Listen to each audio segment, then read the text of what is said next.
Marshall Goldsmith, you've been long considered the #1 leadership coach in the world. Now you've retired, you've been inducted into the Hall of Fame by the Thinkers 50. You're continuing to serve by writing and editing books, more than 40 of them, 3 of them on the New York Times bestseller list.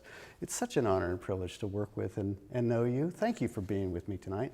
You know, it's an honor to work with you as well. Also a New York Times bestseller, and I think the new #1 CEO and future CEO coach. You know, you wrote a book, What Got You Here Won't Get You There. That is a meme. It's something that's one of the most searched terms because it really resonates for people. You'd think when you were successful, everything that you did made you successful.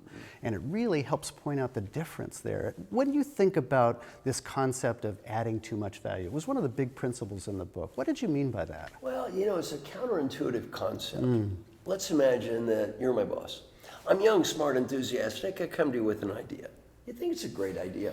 Rather than just saying great idea, our natural tendency is to say, well, that's a nice idea. Why don't you add this to it? The problem is the quality of the idea may go up by 5%.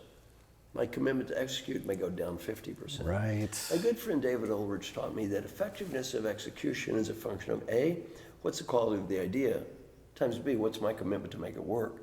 Well, we can get so wrapped up trying to improve the quality of the idea this much, we may damage the commitment that much. One of my great coaching clients retired a few years ago. His name J.P. Garnier.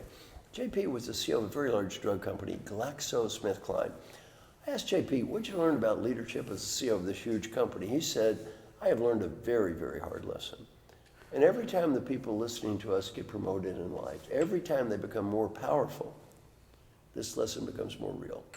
He said, my suggestions become orders.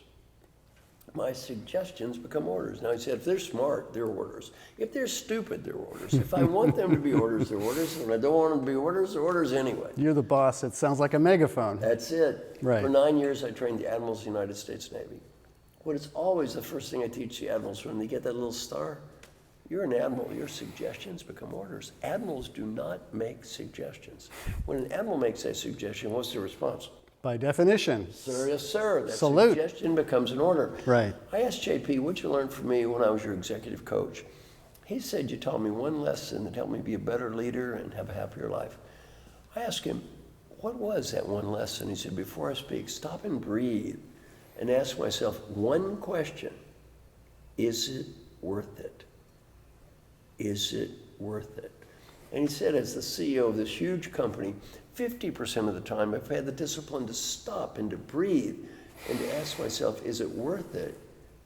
What did I decide? Am I right? Maybe. Is it worth it? No.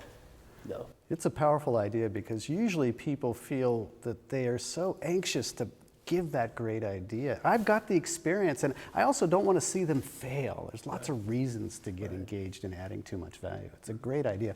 When you think about that principle, what question would you ask all the people who are listening and watching this today?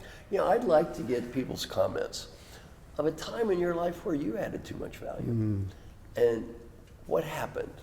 And we can all think of our case studies of that. For example, you know, did you ever try to prove you were right in a conversation with someone you love and get all angry, and then you realize this was a trivial, meaningless topic anyway? Was it worth it? No. Right. Have you ever had teenage kids? Let's try to change the behavior of that teenage kid all the time, you know, always proving they're wrong. How's that work out for you, Mom? I don't think so, Dad. No, it's so good. No, it's so good. So really, I'd love to hear people's comments.